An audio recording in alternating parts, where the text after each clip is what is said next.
solidarité, bonnes actions et petite histoire du soir. C'est la rubrique à brac de Pascal.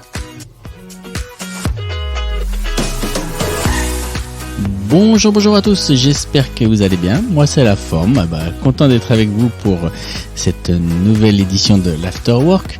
Alors, ce soir nous allons parler d'intelligence artificielle qui nous permet de traduire la langue des signes en direct. Bienvenue au Danemark dans cette rubrique à brac, des trucs et astuces et un sioux à New York.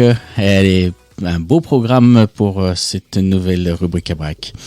Alors, une intelligence artificielle pour traduire la langue des signes en direct. Selon la Fédération mondiale des sourds, environ 70 millions de personnes parleraient la langue des signes à travers le monde. Un problème se soulève, mis à part ces personnes, combien d'autres sont capables de la comprendre et d'échanger avec ces personnes sourdes ou malentendantes. C'est pourquoi une jeune étudiante de l'Institut technologique de Vellore en Inde a codé une intelligence artificielle afin de traduire ce langage. Elle a rendu disponibles ses travaux afin que d'autres personnes puissent reprendre la suite de ce travail qu'elle a amorcé. Voilà une belle initiative. Bienvenue au Danemark. Comme vous le savez, depuis le 24 février 2022, malheureusement, la guerre fait rage en Ukraine. Plusieurs millions de personnes ont dû fuir le pays pour éviter les ravages de la guerre. Le Danemark, comme de nombreux autres pays, a accueilli plusieurs milliers de réfugiés. De cette tragédie est née l'idée d'un livre pour aider les réfugiés à faciliter leur intégration au sein du pays. Ce livre présente le pays, il montre les similitudes qui existent entre les deux populations et contient aussi un mini-guide de conversation pour faciliter les échanges en 72 heures. 20 000 exemplaires ont été distribués et 20 000 autres sont en cours d'impression. À quand la même chose en France ? Petit truc et astuce. Ne jetez plus vos boîtes d'œufs vides. Vous savez pas quoi en faire ? Gardez-les. Vous pourriez les réutiliser pour ranger les boules de Noël et ainsi ne plus les casser.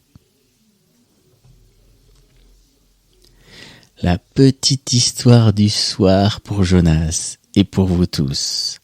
Nous allons faire un petit voyage ensemble à New York. Un ethnologue, un ethnologue new-yorkais reçoit un jour à Manhattan un de ses vieux amis sioux. Et comme à grande peine il chemine dans le chaos des gens, des voitures hurlantes, des gyrophares policiers, bref, dans l'ordinaire boucan d'une avenue crépusculaire, à l'heure de pointe, le sioux s'arrête soudain au coin d'une rue, tend l'oreille dit « Tiens, j'entends un grillon. » Son ami s'étonne. « Un grillon ? Laisse tomber mon vieux, tu rêves. Entendre un grillon à New York dans ce vacarme ? » « Attends, dit l'autre. Il va droit à l'angle de la mur d'un immeuble. Dans une fente de béton poussent des touffes d'herbe grise. Il se penche, puis revient avec au creux de sa main un grillon. Alors ça, bafouille l'ami, abasourdi, c'est incroyable.